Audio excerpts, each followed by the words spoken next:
Hi everyone.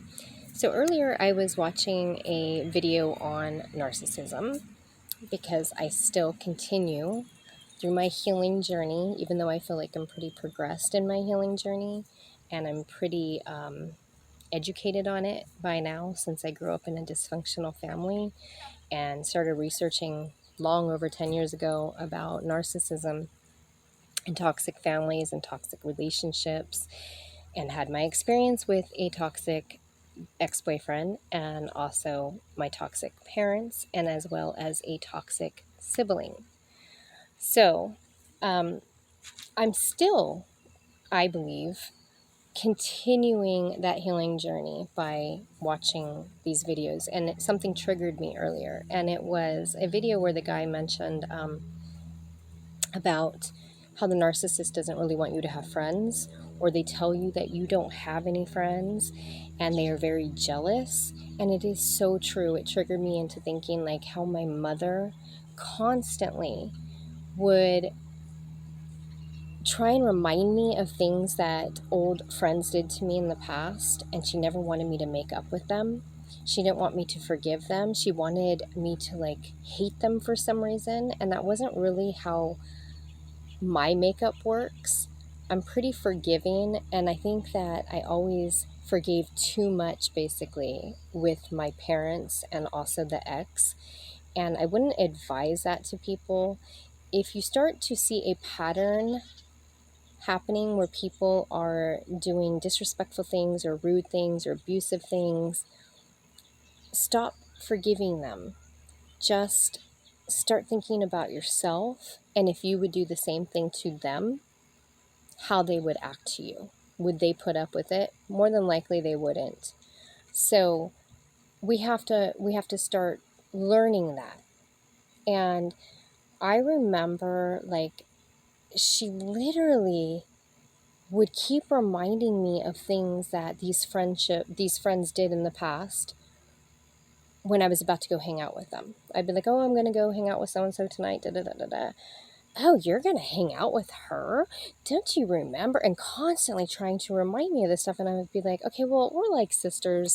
I'm going to not focus on that." And, I don't, it's not a big deal. She hasn't done anything that is considered unforgivable yet. Yet my mother did a lot of unforgivable things. But she didn't ever see it that way. She thought that she should be my best friend, and at one point she was. I used to be excited to go out with my mother once a week. I used to love showing her places. I think there's mosquitoes out here, so sorry. Oh, there is. Oh, God. Oh, gosh. Anyways, so this video is going to be really short.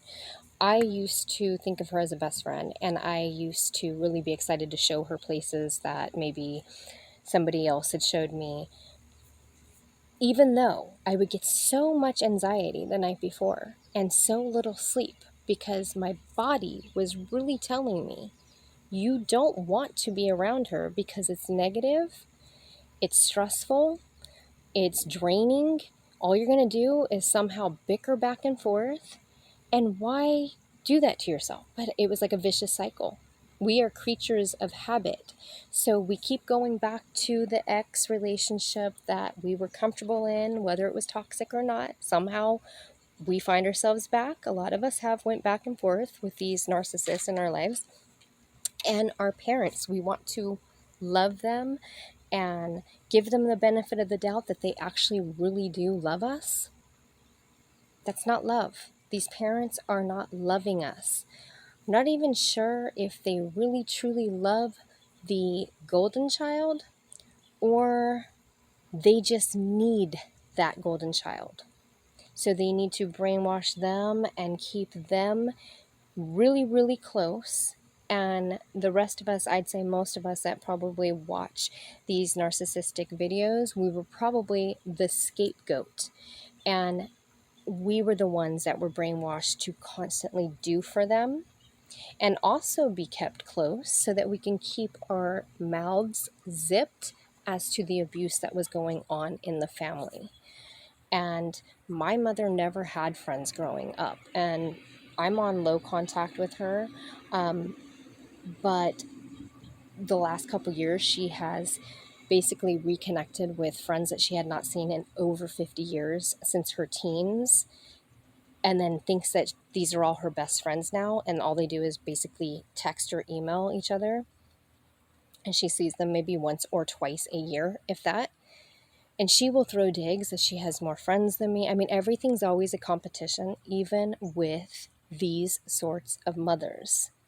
I can't even think of how many times my mother will say something and I'm like, this is not a competition. Like, I don't think of this as a competition. It can be how many times she has went somewhere. Once she told me, well, you've never been in New York. And I said, no, I've never really had an urge to go to New York. And then she said, well, I went to Palm Springs before you. And I said, well, of course you did. I wasn't even born. I mean, these are the things that these narcissistic parents do. So when they say that you are dealing with a toddler, a 5-year-old, maybe 10 at max, you really have to think of it that way. They are, inside their core, they are just like this ball of hate and competitiveness, and you're not going to be better than them. They're going to prove you wrong. They're going to keep their thumb over you. They've got to be the best. This is a vicious cycle that they never break. The aging narcissist is a whole other story. If you're dealing with a narcissistic parent that is aging, I feel sorry for you. And as much as us empaths want to be there for them, we have to think about what they put us through our childhood and our adulthood. And really, for our own sanity, keep it low contact, preferably no contact, but low contact, if you cannot do no contact, is really beneficial to your soul, because they will suck the life out of you trying to do more for them and more for them and more for them. And let me tell you another secret. It does not matter how much you do for a narcissist, it will never be enough. Never. And if you've ever went back to a narcissistic ex, boyfriend, girlfriend, husband, wife, whatever the case may be, just know that you will be doing 10 times more for them than what you were already doing. Because they feel in their minds that you owe them for the last breakup. That it was all your fault. And they guilt people into doing more for them that way. Don't fall for these traps. Sit there and think of all the draining things that they put you through, and all the sweet things that you probably did for them, and the giving and generous things that you did for them, and how that was never enough, and how they're expecting more. And like I said, if you go back, they're going to be expecting 10 times that. That's a lot. And what did they do for you? Probably nothing. So just keep that in mind. We all want to feel bad for people, and boo-hoo, they had something happen to them when they were young. In my experience, maybe that's with some, but in my experience, a narcissist that I know, my sibling, was babied beyond. This man is in his early 40s, and he is still babied beyond because he is a golden child. My mother, who is a straight narcissist, she was babied by my grandparents. So there's nothing to feel bad about that.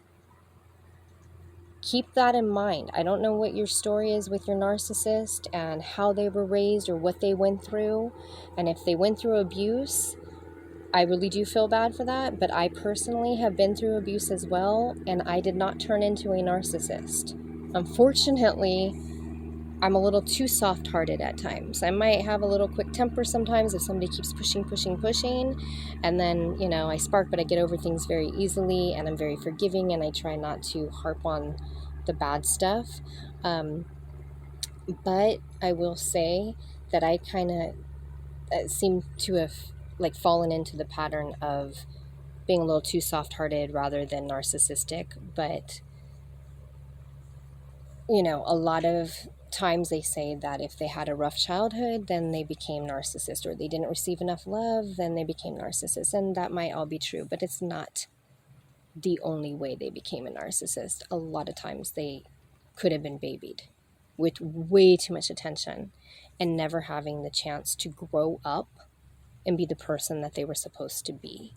So anyways, I just wanted to share that with you. If you are dealing with a narcissistic parent that is trying to keep you under their thumb or throw digs at you, please just do low contact to no contact and value your happiness, because life is short and we don't want to waste it constantly bickering back and forth with these narcissistic people. Like they say, misery loves company. Let them stay alone and find company elsewhere. Thank you for watching.